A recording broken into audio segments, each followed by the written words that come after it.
All right. Hello, everyone. Sorry for the little delays. I was trying to rotate the video and it didn't work. Anyway, um, so welcome. This is our week 4 athlete briefing for Summer Run Challenge 2025. We are heading into our unloading week. So I want to get into kind of some concepts and ideas about why to unload, why is it hard or difficult to unload volume, and some tips and rules for unloading. But first, my name is Justin Harris. I'm a coach at Team Wilpers. Team Wilpers is a company that provides these free challenges. We have an all access option that allows you to change your difficulty level and to get strength training and access to training plans for $10 a month. Crazy deal. You should check it out. If you're not doing strength with us, the strength is directly written by Coach Ava Fagan, who's Matt's coach, and she wrote the training exactly for this plan. So you should check it out. Okay. So, yeah. So how to engage and interact with this. If you've been watching this and following us, you know it's a little bit repetitive here. But if you're new or just checking this out for the first time or coming across this on YouTube, we have a Facebook group called Team Wilpers, and specifically Team Wilpers Running, and that's where we interact and coordinate everything to see what's going on. So make sure you give us a follow on Facebook. You also can find us on Team Wilpers on Instagram, and there's also Strava groups in there as well, Team Wilpers and Team Wilpers Running, or cycling. We have cycling challenges as well if you're in just sliding by for a little period of time to be a runner, and you're really a cyclist, or you're trying to navigate both, or you're a triathlete right now. Those are our two options. Okay. You can find me on J Harris Coaching on Instagram and Facebook. I'm a little bit more on, actually a lot more on Instagram, so you can find me there. So, okay. So that's the typical stuff to get out of the way. All right. The logistics and the normal things. Okay. So next week is an unloading week. And so, man, I mean, I'm starting to sound like, I'm only a zone 2 coach, or I don't want people to train. And, there's a reason why I'm sitting on this side of the camera as a coach, is we start to understand, what aspects are really important, because either we struggled a ton or we paid a lot of money to learn and do coaching education and go from there. So at the end of the day, I'm sitting on this side talking to 40 people a week, hundreds of athletes I've worked with, same with all our coaches. And when we sit here and talk about, hey, how's your coaching going? And what are you talking about? We always come, we're always pulling the reins on our clients to run easier. And we're trying to get them to understand how to approach off days, or to understand why unloading weeks are vital. Okay. So why unload? All right. And so I want to kind of touch on this, like the global concept, and it's really like progressive overloading is structured in a way to ensure your improvement. All right, we're trying to load you up systematically. Like I tell my clients, just take any person on any street corner, anyone you run into, and say, I want you to train me, and I just want you to make me tired. And as I say, any person can make someone tired, but how do you actually get people to improve? That's what we're trying to do here at Team Wilpers. From our challenges to our consultations to our one-on-one coaching, it's different levels of how much we're engaging with you and how much you need to progress. If you're running into the wall every season, spring and fall, and you're getting injured, or you're not feeling motivated, or you're getting, you want to leave the sport, that's when you need to go from the free challenges to consultations or private coaching. All right. I'm just saying that, not trying to plug it in any way, but I find it very interesting that people pound their head against the wall in something they enjoy it, and then they'll lose joy in it and wonder why they're doing it. And every consultation all of us do, we get down to the brass tacks here and help you, guide you. Okay. So if we're progressively overloading you in a structured way, a systematic way, in a precision way, all right, to ensure improvement, and that's the key thing, to see your return on your investment, is to improve. All right. It's hard to do. All right. If anyone can do it, you wouldn't be here. All right. However, in order to do that, it requires a down period, a down time. So this training is 8 weeks. We have 2 4-week blocks, and we go up 3 weeks, and then the 4th week we come down. So week 4 and 8 will be down weeks. All right. So an analogy that I give with my clients, and a lot of you here, I've said this before, we're like a sponge, right? And sponge like to be, if they're wet, they don't rip, right? If they're dry, they're rip, right? So if we, put a sponge into a bucket and then squeeze it, all right? Think of the quality days, so VO2 max, threshold, long run, as quality days where we're squeezing it, okay? We can still squeeze it on strength days, all right? And I'm going to say this little tidbit. If you're doing 5 days, 4 or 5 days of running, you should really shift your strength days to on the quality days. So Monday, Wednesday, and you can do the other one somewhere else, not on a long run day. We really write this plan to get the most amount of people involved and engaged in a healthy way. But when you start selecting the higher numbers, there's some tweaks that you can make. All right. But when we have an aerobic day, so aerobic, all right, you could call it zone 2. We're not doing zone 2 training, meaning that's the only thing that we're doing is zone 2 training. No, on aerobic days, we need to back off. So if you think your easy day is doing a power zone endurance ride or, something, a strength day, it's not really an easy day. All right. We're still squeezing the sponge on those days. Now on aerobic day, we're not like letting go of it. Right? We're just letting go our grip a little bit so we can soak up some of the training that we have done. So we do that every week, right?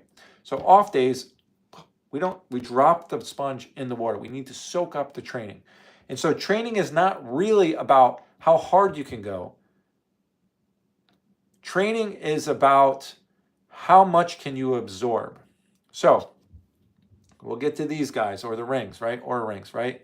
In my newsletter, I talked about this a little bit. Right, this idea of data, okay? So we have, training stress scores, HRV, resting heart rate, current heart rate, pulse ox, all these different metrics or sensors that come from our smart devices, right? But they're really there to utilize this concept of stress or strain. And I was listening to this podcast with Steve Magnus stuff. A client sent it to me. Thank you, Jackie. I finally got around to listening it, and it was basically stress plus rest equals growth. Let that simmer in. Stress, okay, key sessions, all right, plus rest equals growth. And the misconception that you have, and if you're wondering why your hamstrings bothering you all the time, your calves or shin splints are bothering you all the time, you're not motivated when the big training is happening, when you're 4 weeks out, and when you end up to the line, hey, I'm just going to see what happens today. I mean, you spend so much money to get to some of these races, that I don't, I'm venting here on my soapbox, but you keep pushing because you're doing the stress part, but you're not doing the rest part, and therefore you're not really growing. Okay, so you're making it more challenging. All right, so why do we unload? So we can absorb the training. Just think of that. So if my HRV is in the tank and my rest and heart rate is high and I'm stressed about family or work or other things, okay, can you do the training today? Absolutely. You'll survive it. You'll do it. But how much do you absorb? A less or smaller percentage than you would if you looked at your devices. Now, these are not omnipotent. They don't know everything. And day to day, they're not as accurate. But over several days, the trend tends to be, the trend is indicative of what's happening, right? So if your HRV is going down over several days, that means we're pushing too hard. So we have heat and humidity. It's summer. Welcome. Hello. You're training for the fall. All right. As we say, is summer smiles. Summer miles equal fall smiles. And I asked a client, I was like, it needs to be something with sweaty. And I'll totally credit her. But something along the lines is summer swamp ass equals fall badass. And I just thought it was so funny because this idea of we're suffering in the summer. I mean, we just had a cool day here in Southern New York, and it was man, the pace drops immediately. Does that mean I got fit all of a sudden in one day? No, that means the pressure, the unloading of the heat and humidity allowed me to perform. So if it's going to happen on a singular day, we need to do this systematically. Otherwise, we're being, instead of being proactive, we're being reactive. Okay, so you use your resting heart rate or HRV to look at things. If you're going to pay hundreds of dollars, John had a funny reel was like, Hannah was asking him, like, put on your most expensive stuff, and it was all running shoes and stuff, a race kit, and these things are expensive. And if you're not using them to change your behavior and you're just using them to be really anxious about what this is telling you, you're lost in the sauce, and you need a little bit of extra support to how to figure out how to work. I mean, listen to Rich Roll's podcast with the Whoop founder, and he's there about using these things to change your behavior. All right, but they need to be accurate first. All right, so this gets into my point is, why is it hard? Okay, why is unloading volume hard? Okay, and I mean, I've been doing this for a very long time. Listen to this podcast with Steve Magnus. I think it's Brad Stolberg or something. He's got a bunch of great books, and Clay is someone. But Steve was talking about, this idea, and it's not even an idea, but this like research shows that like the brain wants to close loops before it's happy. So think of like, we're writing a checklist of things to do. Like when we check it, we've closed that loop. We're happy. All right. And then how many of us have thrown out the checklist of stuff we don't want to do and just do the things like you add things that you've done already to the checklist so that you can check them off, right? We want closed loops. Well, if we think of a training plan at 8 weeks, like at week 4, we haven't closed the loop yet. Why am I backing off, right? And so basically what we're trying to do is week 1, 2, 3, week 4, come down a little bit, recover, absorb. Week 1, 2, 3, see, this is week 3 before, now week 6, we're up here. All right, or 7, right? And then 8. 8 is still higher, that unloading week, than week 3 before we unloaded volume. And it just keeps going up. And I can prove that over and over again in Training Peaks, critical training load, your chronic training load, like all these things, like it's there, right? So a race, why am I going to unload volume? I'm running a marathon, man. I don't want to back off on my trajectory or a half marathon or a 5K, whatever it is. Right? That we just we want to build up. It does not work that way. The body cannot sustain things for more than, most people 6 weeks. If you're getting less than 7 hours of sleep, raise your hand. Not me. I'm for it. I've set up my life to make sure that can happen. I don't have kids yet. I'm not a parent, but all the parents I coach, it doesn't happen. But you want more training, but your hamstrings is bothering you, or your Achilles is bothering you. It doesn't work. All right, we're squeezing the sponge, and a dry sponge is going to rip. All right, we don't want to do it. Okay, so, but it's hard because our brain wants to close this loop. End of story. All right, so the race isn't here. The week 8 isn't here. So we've learned, all right, that if we put in a lot of effort, we achieve success. All right, you've passed that spelling test. You got an A on something. You got the gold sticker in first grade. You got to the front of the line. You got high in your class, and you got to the big school. All these things. But with training is like more does help, but you have to absorb it. And if you're not absorbing it, that means your HRV is going down. That's a sign you're not absorbing it. That's okay. You can't be perfect all the time. You need pockets. It needs to be structured. It needs to be progressive overload. But we need down periods to be proactive. Okay? So, all right. So here are my tips for unloading, because I want to keep us short on Fridays here. All right. My tips for unloading. All right. You ready for my tips? All right. There aren't any tips. There aren't any tips because this is not something we're trying to maximize. All right. Coach Ryan, one of our strength coaches, who has coached MLB players, NFL players, NBA players, like high level to all the way to walk joggers and everything in between. And he's an amazing coach. Like most of our coaches here at Team Wilpers, Matt has really, and John have really collected a great bunch of coaches here. And I'm not patting myself on the back. I'm always learning from other people. But Coach Ryan put up a post from someone else. It wasn't his own, but it was a cupcake. And the cupcake had frosting on the top, and then it had the base. And the frosting was like red light therapy, cold plunges, sauna, supplements, all this stuff. All this kind of sexy stuff that makes it fun and feels like I'm doing stuff. And we're spending tons of money, and it's being marketed to you. And at the end of the day, the cake, the core stuff is sleep, nutrition, all right, and hydration, all right? Those are the key things. And then I would add proper training structure, all right, to put that in it. But like, if you're getting 5 hours of sleep, you can do all the extra stuff, spend time doing it, and I'm telling you, you're wasting your money, okay? All right, if you're sleeping more than that and you're adding it on, then you can survive more, or you're just trying to survive 5 hours of sleep, all right?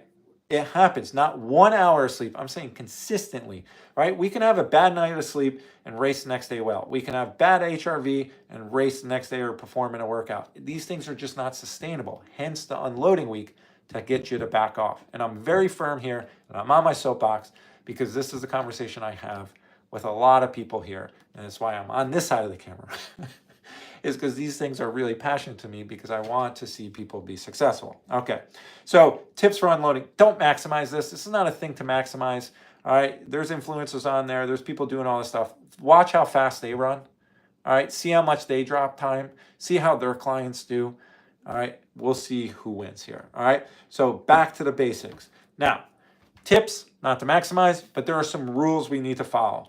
And I'm going to say rules should be almost like Fight Club. Like first, don't talk about Fight Club, and then there are no rules. You should talk about unloading weeks. So it's the opposite, but there's very simple rules here. And I would say is understanding the goal of an unloading week. And the goal of the unloading week is to reduce density. All right, we're reducing density. So density is volume, how much are we doing? Intensity, how hard it is, and frequency, how often are we training? How often are we going hard? All those things.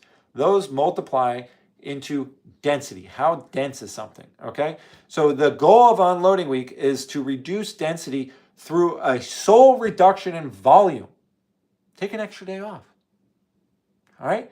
Cut some reps. So you doing 10 reps when I gave you 6 or 5 or whatever it is, right?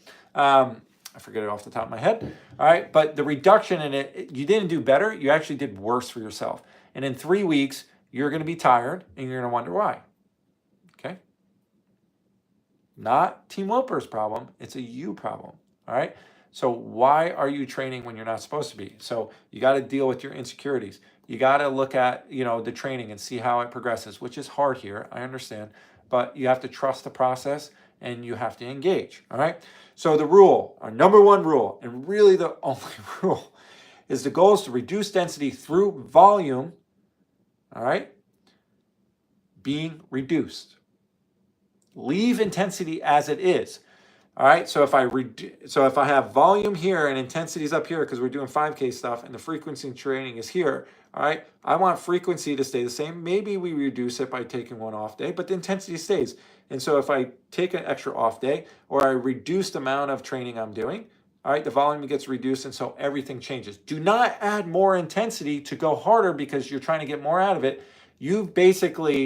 We've done this and you've done this, so net, we're in the same exact place and you didn't really take off, okay? So some of the don'ts, all right, getting into rules, but like really don'ts, all right, is don't fill the void with stuff, all right? You already have training time carved out. So why don't you use the training time to sleep in? If you do it in the morning, sleep in a little bit or get to bed a little bit sooner. Why don't you meditate, all right? Just sit there. Meditation's not about having zero thoughts. It's about seeing thoughts come and pass, all right? All right, why don't you sit down and lay down for a second, relax if it's at lunchtime or the middle of the day. Why don't you go read something that not on Instagram, not on social media, all right? Why don't you connect with someone special, right? Go for lunch, set it up, say, hey, I have off this day. If it's challenging you to take off, set up these parameters. But like, in essence, don't fill the void of training because it's not there. I see this happen every time. Every time. I've worked with people who haven't taken days off in 2 years, multiple, at least 5 of them. All right, and first week, we're going to take a day off. But I start to say, like, go for a walk or do X, Y, or Z. And it's just, I'm trying to ease them into it, all right? But they always do too much. And I'm like, okay, next week it's off. And I don't know what to do, right? We use it for regulating, whatever it is, okay? So the rules is we're trying to reduce density through volume reduction. Don't add more intensity. Don't add more volume. You're failing. You're going to get an F on the unloading week, and none of you want to get an F, okay? So, all right. So join us on Facebook, Team Wilpers Running, all right? Check out Team Wilpers Cycling. Check out Team Wilpers, all right? You can see us on Facebook and Instagram. You can follow me on J Harris Coaching on Instagram and Facebook. I'm on Instagram a lot more. So let's check in with everyone. How's everyone doing? All right, Dana, hello. Tara, hello. All right, hi T-Rex. Excellent quote on the data in the newsletter. Thank you. All right, 7 hours of sleep sounds glorious. My kids get like 10. Yeah. Well, listen, I mean, I coach a lot of moms.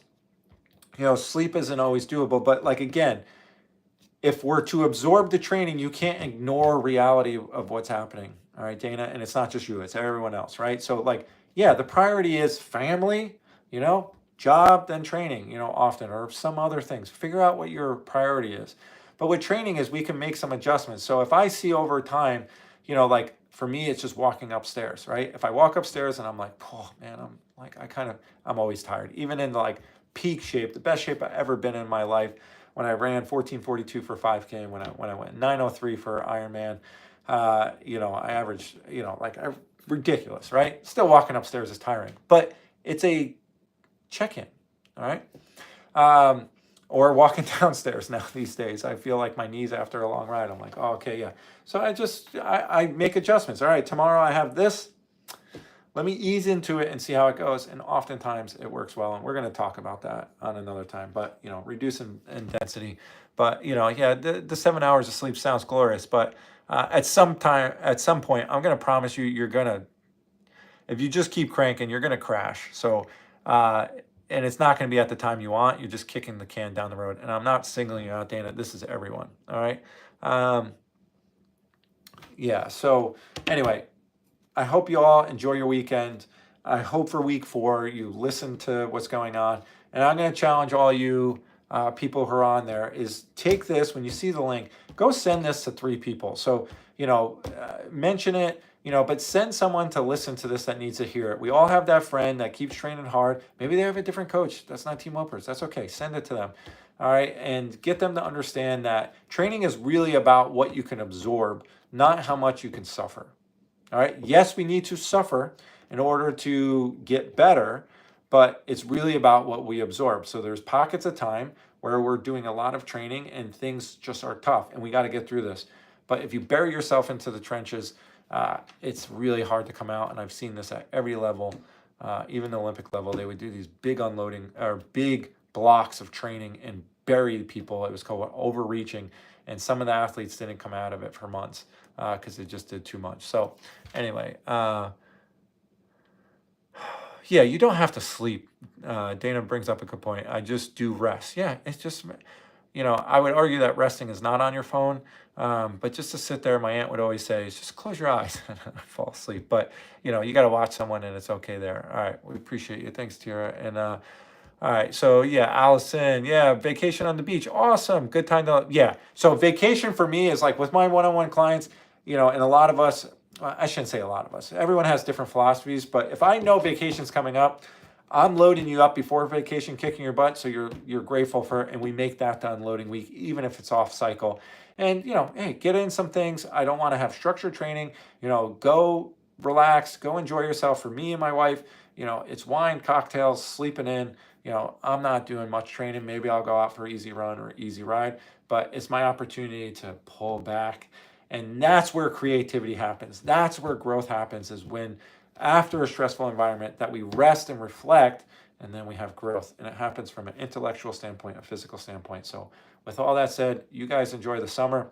Hopefully you're enjoying this training, but I would challenge you, if you're watching it to this point, is share this with 3 people that you think need to hear this concept and idea about unloading proactively instead of reactively dealing with injuries, illness, or underperformance, or a lack of motivation. So I will see you all next time.